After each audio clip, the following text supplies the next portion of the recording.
আগেও যা বলেছি এখনও তাই বলছি।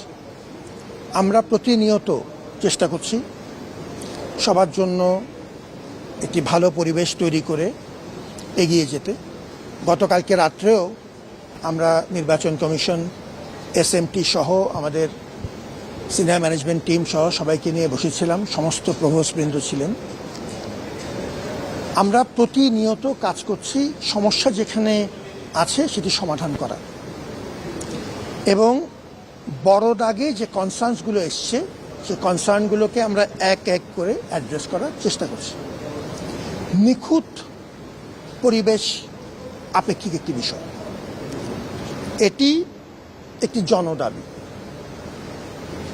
এবং আমরা 9-10 মাস ধরে সবার সাথে আলাপ করে, অংশীজনদের সাথে আলাপ করে, সাংবাদিকদের সাথে আলাপ করে আমরা সবাই মিলে মাঠে নেমেছি। সমস্যা আসছে, সমাধানের চেষ্টা করে যাচ্ছি। এখন পর্যন্ত আমাদের ছাত্র সংগঠনগুলো যে আচরণ করেছে তাতে আমরা আশাবাদী। অনেক রকম তাদের নিজস্ব মতভেদ, মতানৈক্য থাকা সত্ত্বেও বড় দাগে তারা ডাকসুতে অংশ নিচ্ছে। অত্যন্ত আনন্দ এবং উদ্দীপনা সাধারণ শিক্ষার্থীদের মধ্যে ছড়িয়ে গেছে, সেটি আমাদের বিরাট একটি শক্তি। এটি এককভাবে ঢাকা বিশ্ববিদ্যালয়ের প্রশাসন কিংবা একটি নির্ধারিত মহলের বিষয় না। এই আয়োজনে সবাই যতক্ষণ আমার হাত ধরে থাকবেন ততক্ষণ আমি মাঠে থাকব। যেখানে আমার হাত ছেড়ে দেবেন আমি পরিষ্কার আপনাদেরকে ডেকে বলে দেব যে এই জায়গাতে আমার বাধা হচ্ছে। পরিষ্কার কথা, এটি একটি জাতীয় দায়। যদিও এটি ঢাকা বিশ্ববিদ্যালয়ের একটি অনুষ্ঠান, কিন্তু পুরো জাতি আমাদের দিকে তাকিয়ে আছে, জাতির প্রতি আমাদের কৃতজ্ঞতা।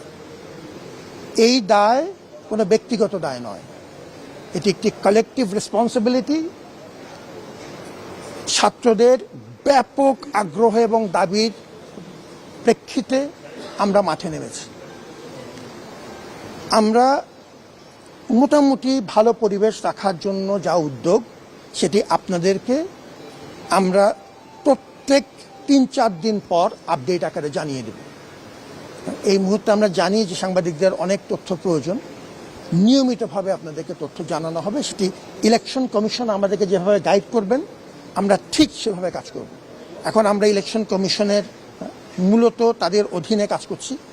প্রশাসনের তরফ থেকে তাদের সর্বত সহযোগিতা দেওয়া হচ্ছে।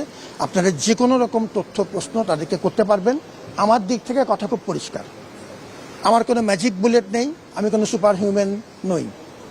আমি আপনাদের সবাইকে সাথে নিয়ে সমস্ত অংশীজনদের সাথে সিস্টেম্যাটিক আলোচনা করে 70টির বেশি মিটিং আলোচনার পরে আমরা এতটুক এগিয়েছি।